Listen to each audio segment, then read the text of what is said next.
We have seen some incredibly insane posts from Donald Trump lately. We have seen weird videos, we have seen insider trading tips, but the most recent might be the worst of them all just because of how badly it backfired. Donald Trump recently on Truth Social shared an old clip of Secretary of State Hillary Clinton talking about the issue of immigration. Now, Donald Trump thought that this clip would be a huge win for him, but in light of recent news, it is backfiring tremendously. And we are going to get into all of that. But before we do, if I could quickly ask you to leave a like on this video. And if you haven't already and you enjoy our channel, to hit that subscribe button. It goes a long way, and it really does mean a lot to me. Now, before we can get into this post, we need a little bit of context. And that's coming from Chris Hayes breaking down the Supreme Court's ruling on Donald Trump's illegal deportation plan.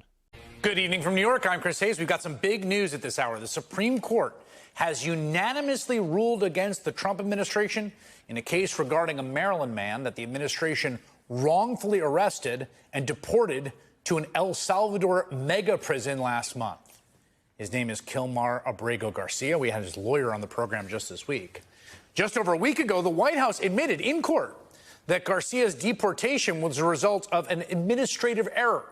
Because, you see, back in 2019, Donald Trump was president during that time, you might imagine, he got protected immigration status, which meant he had an active order that he could not be removed or deported.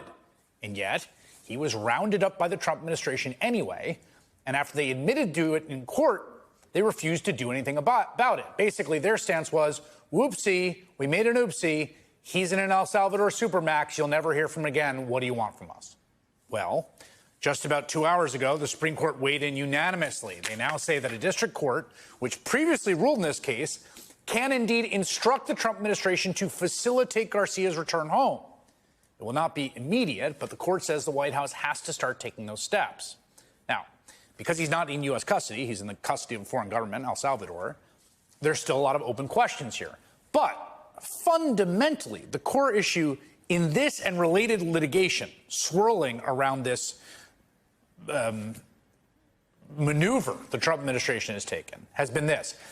Can a president use the dubious invocation of a 200-year-old law, the Alien Enemies Act, which has only been used previously in wartime, to justify basically snatching anyone off the streets and then quickly shipping them off to a foreign prison where they will never be heard from again with zero due process? None. Now, to my mind, and the minds of, I think, many legal observers, the answer to that question has always been flatly no. If the Constitution protects against anything, it protects against that. But it has been a matter of whether or not this 6-3 conservative Supreme Court would acknowledge that reality. Well, that's why tonight's such a big deal. Today's decision from the court is, at the very least, an indication that at a baseline they will, and it is very, very striking. There were no dissents here. The administration did not even get Clarence Thomas or Samuel Alito or Neil Gorsuch on their side writing in their defense. So to put it lightly, that is not very common from this court when it comes to high-stakes issue having to do with paying deference to Donald Trump. Leah Littman is a professor at University of Michigan Law School, co-host of the Strict Scrutiny podcast, along with Melissa Murray and my wife, Kate Shaw. She's also the author of a forthcoming book, Lawless, which is out next month, and you can pre-order now. Leah, it's great to have you on the program. I guess just this stuff gets very complicated procedurally, but what is your reading of this unanimous order from the court? So it is good news. It's better than what might have happened, but I think it's far from perfect and it's far from over, because what the Supreme Court did is they left in place the portion of the district court order that required the government to facilitate Mr. Abrego Garcia's return. But they indicated that the district court needed to clarify what the court meant by directing the government to effectuate, i.e. actually bring about Mr. Abrego Garcia's return. And they suggested that the court might actually lack the power to direct the government to effectuate the return. So that creates this kind of liminal space. What's the difference between facilitate and effectuate? What can the district court actually order the government to do? Can the government come back and say, well, we tried, and El Salvador said, no, sorry, we won't return him? Would that be sufficient? And that's a sort of ambiguity that the Supreme Court's decision left open, and that I'm very concerned the administration is going to try to drive a truck through and, take advantage of that ambiguity to delay, if not prevent, Mr. Abrego Garcia's return. A 9-0 ruling from this court is shocking. It just goes to show how far Donald Trump has taken this all. And it is surprising to me that they continue to try to push at this and poke the bear. We saw Carolyn Levitt just the other day say that they're looking into whether they can legally deport U.S. citizens.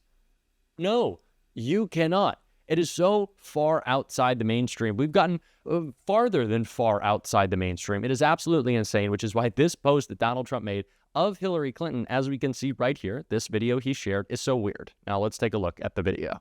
So I think we got to have tough conditions. Tell people to come out of the shadows. If they've committed a crime, deport them. No questions asked. They're gone. If they've been working and are law-abiding, we should say, here are the conditions for you staying. You have to pay a stiff fine because you came here illegally.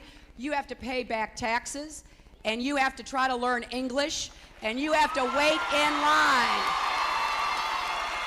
So very clearly what Donald Trump is trying to accomplish with that post is to make some sort of comparison to his immigration policies and that of Hillary Clinton when she was running for president in 2008, saying, oh, I haven't moved that far. Take a listen to this Democrat. Yeah, but what Hillary Clinton was saying made sense. Yes, we should make sure that we have a secure border. Yes, we need processes for people coming into this country. And if people have broken the law, yeah, that is why we have in place processes for deportation. That is what it continues to come back to. Donald Trump wants to act like Democrats are upset that people are being deported, that we have border security, which we don't really actually have under Donald Trump. That's not true. But he is just proving our point. Democrats want a secure border. We just want due process, which is what the Supreme Court told Donald Trump he was not giving Abrego Garcia.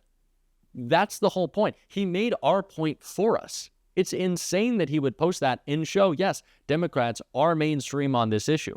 The one outside the mainstream is the person depriving human rights to these like hundreds of people, it seems like at this point, he is deported without any basis. So thank you for making our point for us. But this attack on the rule of law has not stopped from Donald Trump.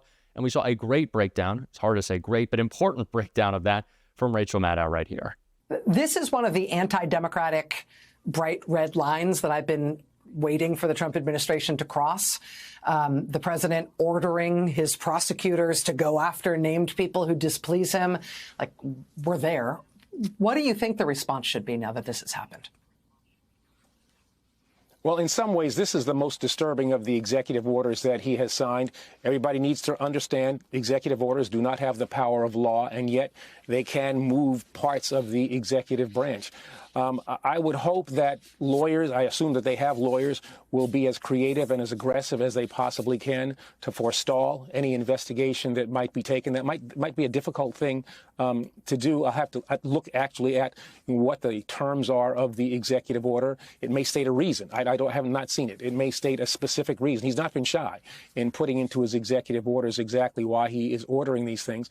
And if he's ordering that it be done because they were, in essence, critics of the policies that he had in place in his first administration, that might serve as a basis for trying to forestall any action by the Justice Department pursuant to the orders of the president. But this is a time, I think, to be aggressive in pushing back as much as is possible against these really absurd and shameful executive orders.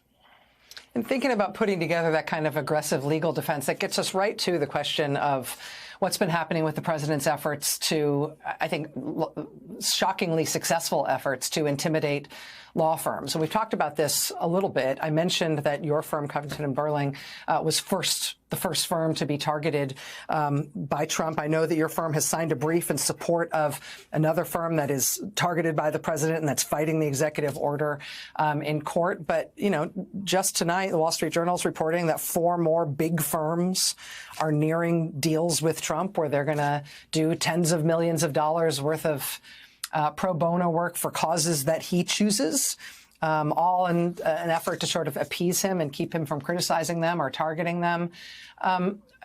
You said that you've been disappointed in the way the law firms have responded here. What do you think the right response would be from law firms, from big law partners when these threats started coming down the pike? What should they do now, even now that so many of them have already signed these deals? Well, I think, first off, the profession should have stuck together and said, rejected all of the attempts to go after them in the way that he has done, reject all of these executive orders and go to court and sue, as some have.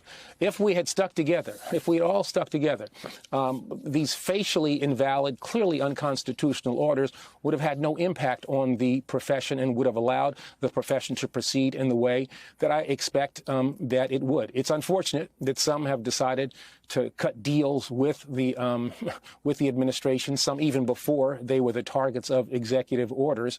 And I think that, some pledge $40 million, $100 million, whatever it is, that he can help determine how the money is to be used for so-called pro bono activities. And I saw today he was talking about getting these law firms to help him negotiate trade deals or work on this whole tariff controversy.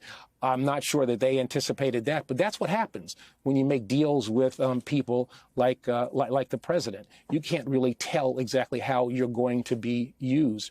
And so I would hope that that firms would consider their obligations, stand fast, understand that if you sue, you're likely to win, and that you will not suffer any consequence as a result of your opposition.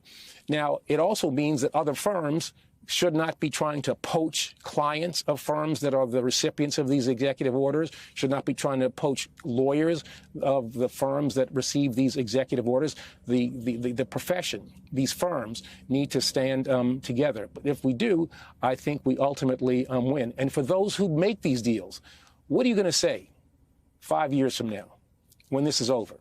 And when you start to talk about all the great culture that you have, the commitment that you have to the rule of law, how you're willing to take chances to take on unpopular clients, how are you going to say that with a straight face? How are you going to recruit young lawyers to come join you in what you say is the noble quest of the legal profession? Donald Trump will continue to attack any check on his power, and he will try the best he can to take issues that he thinks he's popular on and connect them to the institutions he doesn't like. He will say that Democrats or the courts are trying to stop him from deporting criminals. That is not true.